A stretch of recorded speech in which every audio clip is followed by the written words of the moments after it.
Esa sería una pregunta en términos de que no estaría de acuerdo con esa nomenclatura o recomendación internacional. Por otro lado, en la información que nos presenta la doctora Guerrero en el artículo más reciente de 2010, no veo pruebas de función hepática.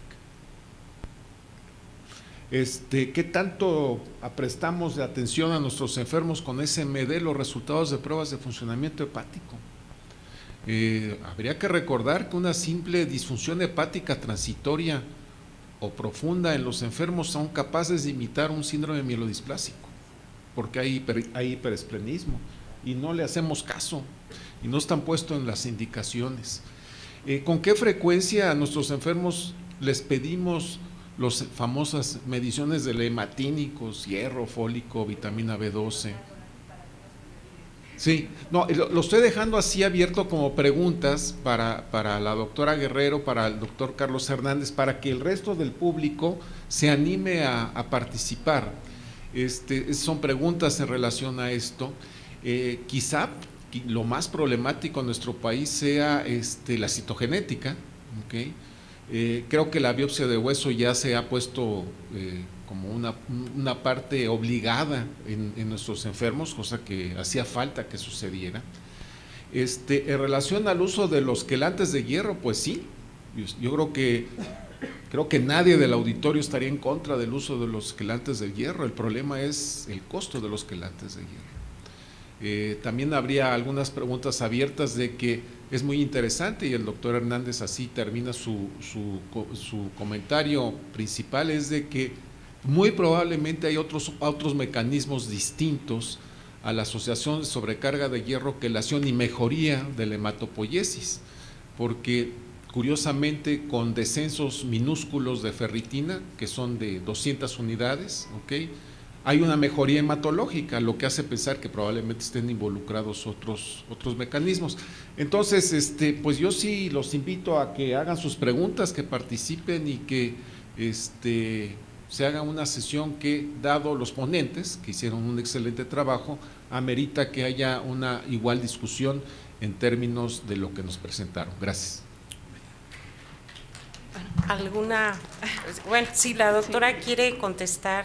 Claro que sí. Muchas gracias, doctor López Karpovich, por invitarlos a que discutamos en relación a la mielodisplasia.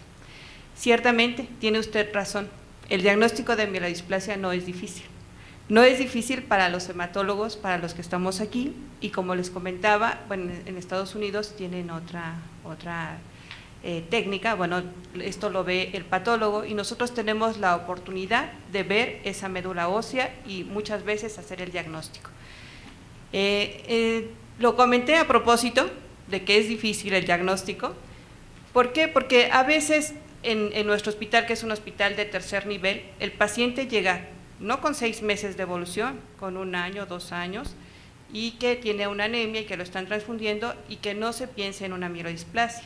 Son pacientes también que tienen visitopenias o pancitopenias, quizás aún sin requerimientos transfusionales, pero tampoco se piensa en una mielodisplasia.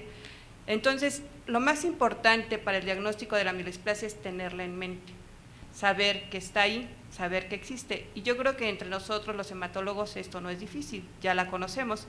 Hace algunos años la mielodisplasia era el bote de basura donde se iba todas las citopenias que no sabíamos a qué se debían.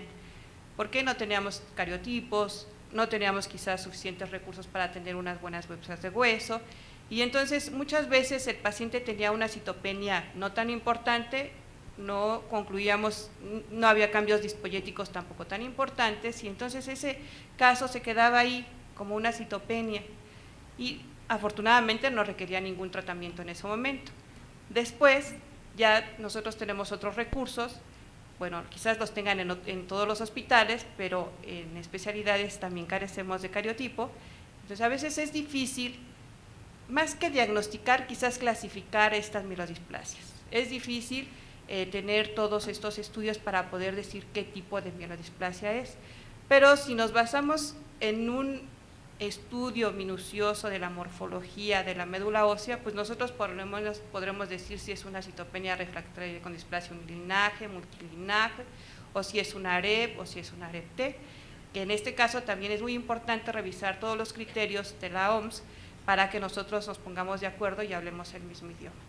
También en cuanto al IPSS nos es de mucha utilidad para poderlos clasificar de acuerdo a este riesgo, y bueno, el WPSS que también nos ayuda tomando en cuenta las transfusiones. Entonces, realmente el diagnóstico no es difícil si nosotros pensamos en él. Este artículo que yo les mostré de las biopsias me llamó mucho la atención, porque realmente si nosotros lo vemos en nuestro hospital, y yo no sé qué es lo que ustedes vivan en sus hospitales, si ustedes tienen un patólogo calificado que les ayuda a ver esas biopsias de hueso, porque en ocasiones nosotros no tenemos material, eso lo podemos ver, no hay material suficiente y no podemos, como el caso de la paciente, no tiene un material suficiente en un principio para que nosotros pudiéramos decir es una anemia plásica, es una mielodisplasia, y eso a veces nos cuesta un poquito de trabajo. Entonces, en este caso en particular, se trata de una anemia plásica porque es una paciente joven, no parece ser que no es una aplasia grave, porque las plaquetas estaban en 38,000, el incremento corregido, los reticulocitos corregidos estaban en 1.5, entonces no tenía los criterios de Gamita para hacer una anemia plásica grave, o muy grave, tampoco los neutrófilos no estaban tan bajos.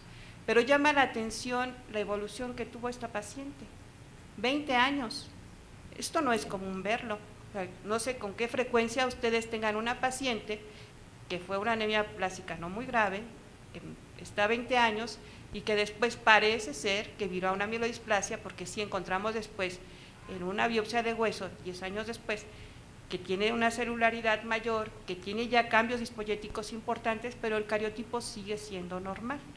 Entonces, decimos que se transformó a una mielodisplasia. En ese momento nos acepta la terapia con globulina antitimocito y ciclosporina A, que no hay respuesta, y eso es lo común en una mielodisplasia, que no respondan todos, por lo menos un 70%, y después, bueno, la paciente se sigue transfundiendo y tiene una sobrecarga de hierro y que mejora con deferasiroxo, que mejora con el SGAL. Y entonces esto pues abre ahí una puerta. Yo quise encaminar un poquito la plática a este diagnóstico diferencial, también en la dificultad para diferenciar a veces, y sobre todo en un paciente joven, una mielodisplasia hipocelular de una anemia plásica. Entonces sí me gustaría escuchar también sus opiniones de que con qué frecuencia ven estos pacientes o tienen otros pacientes que hayan tenido esta evolución.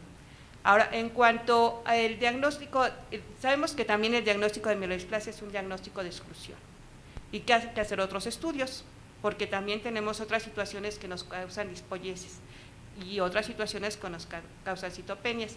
Esa parte no la incluí, que sí viene en esta revisión de 2013 de Marcovati, del Grupo Europeo de Leucemia, pero no la incluí porque no lo creí en este momento necesario, porque nos íbamos a enfocar únicamente a lo que nosotros hacemos cuando ya piensa uno en una mielodisplasia, que es hacer el frotis de sangre periférica, la biopsia de hueso, el cariotipo, y bueno, ahora se está recomendando que se haga citometría de flujo, aunque todavía ahí falta un poquito para estandarizar bien esto de hacer el diagnóstico de la mielodisplasia, y bueno, y otros estudios que les mencioné que a veces no tenemos esos recursos.